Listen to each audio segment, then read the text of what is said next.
जीवन के कुछ प्रेरक प्रसंग बताऊंगी। ध्यान से सुनना, बहुत प्रिय, बहुत अच्छा प्रसंग है।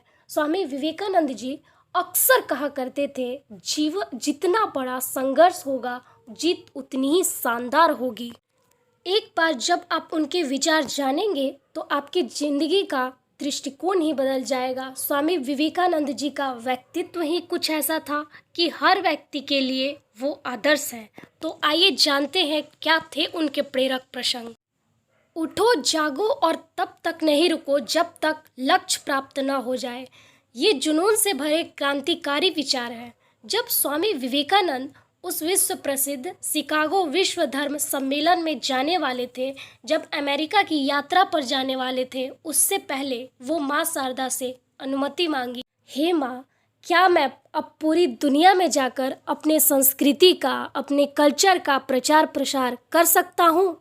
जब वो माँ शारदा से पूछ रहे थे, अनुमति मांग रहे थे, तब माँ शारदा बोली कि नरेंद्र, ये जो चाकू रखा है वो आप मुझे पकड़ाएंगे? नरेंद्र ने चाकू उठाकर माँ शारदा को दिया। जैसे ही चाकू उनके हाथ में गया तो वो बोली, अब तो पूरी दुनिया में अपने संस्कृति का प्रचार प्रसार करने के लिए स्वतंत्र हो, अब तुम जा सकते हो। तो स्वामी विवेकानंद जी ने कहा, आपने तो मुझसे कोई परीक्षा ही नहीं ली, आपने मुझसे कोई सवाल ही नहीं पूछा और आपने मुझे पूरी दुनिया में जाने की अनुमति दे दी। तो माँ शारदा शांतिपूर्वक बोलती हैं, जब मैं आपसे चाकू मांगी तो ये आपकी परीक्षा ही थी।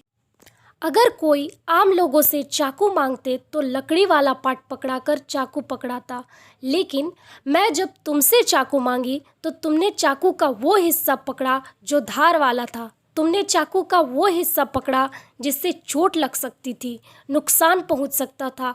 बात बहुत ही छोटी है लेकिन बहुत ही गंभीर है। स्वामी विवेकानंद जी अपना हित देखने से पहले किसी छोटे से कृत्य को करते हुए भी किसी दूसरे का हित देख रहे थे कि माँ शारदा को चाकू न लग जाए। बहुत छोटी लर्निंग है लेकिन स्वामी जी के जीवन से लेने बहुत ज़रूरी है। ऐसे ही मैं एक और प्रसंग बताऊंगी, सुनिएगा। जब स्वामी विवेकानंद जी शिकागो पहुँचे, शिकागो में बहुत बड़ा सम्मेलन था, तो कुछ विदेशी सज्जन स्वामी जी को देखकर उनके पास आते हैं, उनसे पूछते और बोलते हैं, हेलो, हाउ आर यू? तो स्वामी जी अपने दोनों हाथों को जोड़कर बोलते हैं, नमस्कार। तो एक विदेशी सज्जन को लगता है शायद इस सन्यासी जैसे दिखने वाले इंसान को अंग्रेजी नहीं आती, तो उनमें से किसी एक इंसान को टूटी फूटी हिंदी आती थी। तो वे स्वामी जी से पूछते हैं, कैसे हैं आप? तो स्वामी विवेकानंद जी ने दोनों हाथ जोड़ते हुए बोलते हैं, I am fine, thank you. वो दोनों हैरान हो जाते हैं। वो कहते हैं, ये क्या, इस इंसान को अंग्रेजी आती है? वो विदेशी सज्जन स्वामी जी से पूछते हैं कि जब हम आपसे अंग्रेजी में बात कर रहे थे तब आप हिंदी में जवाब दिए, लेकिन जो ही हम हिंदी में बात किए तब आपने इंग्लिश में जवाब दिए। ये मुझे समझ नहीं आया। बात को बड़े ध्यान से सुनना, रोंगटे ना खड़े हो जाए तो कहना। स्वामी विवेकानंद जी ने कहा, जब आप अपनी माँ का सम्मान कर रहे थे तब मैं अपनी माँ का सम्मान कर रहा था, लेकिन जैसे ही आप मेरी माँ का सम्मान किए, मैंने भी आपकी माँ का सम्मान किया। दोस्तों, अपनी भाषा, अपनी कल्चर से जो इंसान जुड़ा रहता है, अपने कल्चर का सम्मान करता है, वह उतना ही सम्मान दूसरों के कल्चर और भाषा को करता है और वही ज़िंदगी में तरक्की हासिल करता है। इसी से जुड़ा हुआ अगला प्रसंग मैं बताती हूँ। उस शिकागो के सम्मेलन से कुछ वक्त पहले स्वामी विवेकानंद जी बाहर खड़े हुए थे, तो दो व्यक्ति उनको देखकर उनके पास आते हैं, क्योंकि वो अनयूजुअल लग रहे थे। एक इंसान जिसने सिर पर पगड़ी डाली हो, जिसने भगवा वस्त्र धारण कर रखे हो, चादर की तरह उसे लपेट रखी हो। तो उनमें से एक लेडी बोलती हैं, don't you wear coat pant to look gentleman? कि क्या आप कोट पैंट नहीं डालते जेंटलमैन लगने के लिए? तो स्वामी विवेकानंद जी का जवाब सुनिए, अगर जहन में उतर जाए तो जिंदगी में उतार लीजिएगा। स्वामी विवेकानंद जी का क्या जवाब देते, वाह! In your culture, your dress makes a man a gentleman. In our culture, character make a man a gentleman.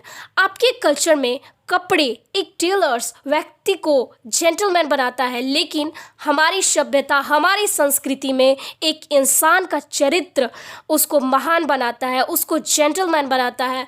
कुछ लोग अपने ड्रेस से लोगों को प्रभावित करना चाहते हैं, कुछ तो अपने पहनावे, अपने गैजेट से इम्प्रेस करना चाहते हैं। यकीन मानना, जो लोग अपने ड्रेस से इम्प्रेस करना चाहते हैं वो रियलिटी में इम्प्रेस नहीं कर पाते।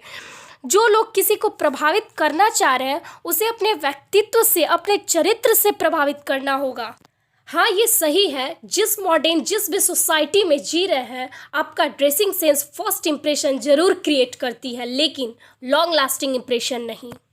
स्वामी विवेकानंद जी कहा करते थे, जब तक जीना तब तक सीखना, अनुभव ही जगत का सर्वश्रेष्ठ शिक्षक है। मैं आपको एक और महत्वपूर्ण प्रसंग बताती हूँ। स्वामी जी का चरित्र कैसा था, उनसे सीख लेने चाहिए। क्या हुआ जब विदेशी महिला ने स्वामी जी से शादी की इच्छा जताई, तो आइए जानते हैं। एक विदेशी महिला स्वामी जी के व्यक्तित्व से प्रभावित होकर उनके पास आकर कहती हैं कि मैं आपसे शादी करना चाहती हूँ, I really want to marry you. तो स्वामी जी दोनों हाथों को जोड़कर बोलते हैं, मुझे क्षमा कीजिए, आप देख सकती हैं मैं एक सन्यासी हूँ, मैं गृहस्थ जीवन को आजीवन के लिए त्याग चुका हूँ, मैं आपसे शादी नहीं कर सकता, लेकिन आप मुझसे शादी करना क्यों चाहती हैं? तो वह विदेशी महिला कहती है, मुझे तो आपसे ही शादी करनी है और आपके जैसा एक पुत्र चाहिए। स्वामी विवेकानंद जी बड़ी धैर्य से उनकी बात सुनते हैं। क्या जवाब देते हैं? वो कहते हैं, आप शादी इसीलिए करना चाहती हैं ताकि आपको मेरे जैसा पुत्र चाहिए। आज से मैं ही आपका पुत्र हूँ, आप मेरी माँ हैं। आप मुझे पुत्र के रूप में स्वीकार कीजिए, मैं आपको माँ के रूप में स्वीकार करता हूँ। आपको मेरे जैसा नहीं बल्कि मैं ही आपके पुत्र रूप में उपलब्ध हो जाता हूँ। तो वो महिला आकर के स्वामी जी के चरणों में गिर जाती हैं। अब दोस्तों, आप ये देखो कि किसी इंसान का चरित्र कैसा हो सकता है। तो कुछ ऐसा था स्वामी जी का व्यक्तित्व। अपने जीवन में हमें इनसे सीख लेने चाहिए।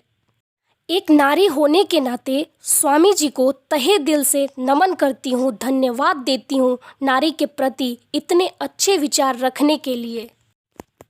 तो ये थी स्वामी विवेकानंद जी के जीवन के कुछ प्रसंग। आपको इस वीडियो से कुछ सीखने को मिला होगा या यह वीडियो आपको अच्छा लगा होगा तो हमारे चैनल को सब्सक्राइब करें, लाइक करें, शेयर करें।